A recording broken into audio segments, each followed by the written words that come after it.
All right, welcome. Today, we are diving into something that is absolutely essential for any electrical engineer, figuring out that massive surge of current you get in a three-phase short circuit. We're going to look at a common shortcut, but then we're going to unpack the real professional method. And trust me, knowing the difference can be what separates a safe system from a total disaster. Let's get into it. So just picture it. A major fault happens in a powerful electrical system. The big question is, just how much current are we really talking about here? Are we looking at thousands of amps? Tens of thousands? Getting this number right isn't just for a test. It's absolutely mission critical for safety and for designing a system that actually works. So our goal today is pretty straightforward. We need to find the true fault current that a circuit breaker is going to see in a real-world scenario. This is the one number that decides whether our expensive equipment does its job or, well, fails in a pretty spectacular way. Okay, before we can even think about punching numbers into a calculator, we have to know what we're dealing with.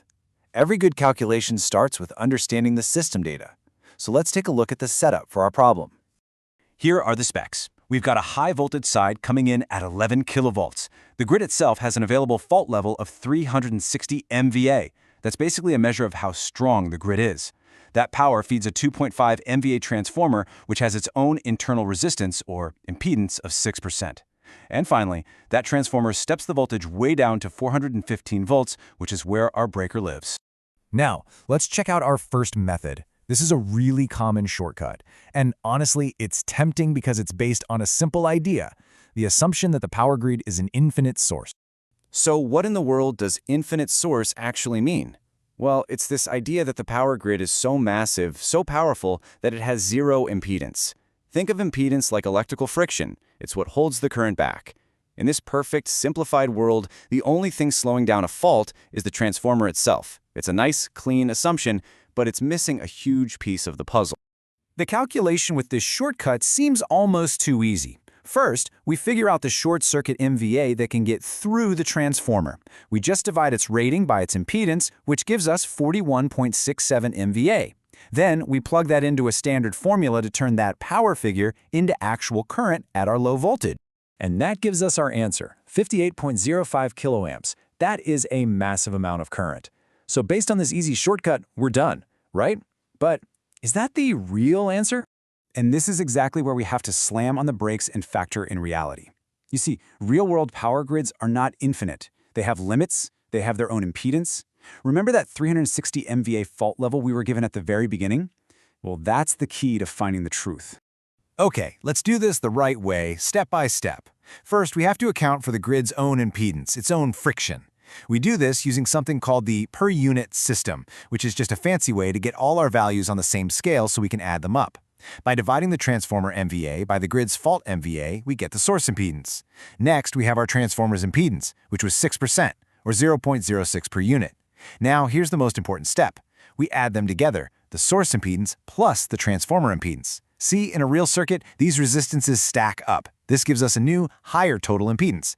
And with more impedance, the total fault MVA is going to be lower. It drops to 37.35 MVA. Why? Because there's more total friction in the system, holding that current back. And finally, we use that new, more realistic MVA to calculate the current, just like we did before. And the result of our accurate calculation is 52.02 kiloamps. That's a pretty different number from what we got the first time around, isn't it? So now we're sitting here with two different answers for the exact same problem. One from a convenient shortcut and one from a model that actually reflects the real world. Let's put them side by side and see why this difference is so much more than just a rounding error. Here it is, plain and simple. The shortcut assumes a perfect, infinite source and spits out over 58 kA. Reality, on the other hand, acknowledges that the source is finite and gives us a little over 52 kA. The entire outcome hinges on that one starting assumption. This chart just makes it crystal clear, doesn't it? The shortcut method obviously overestimates the fault current.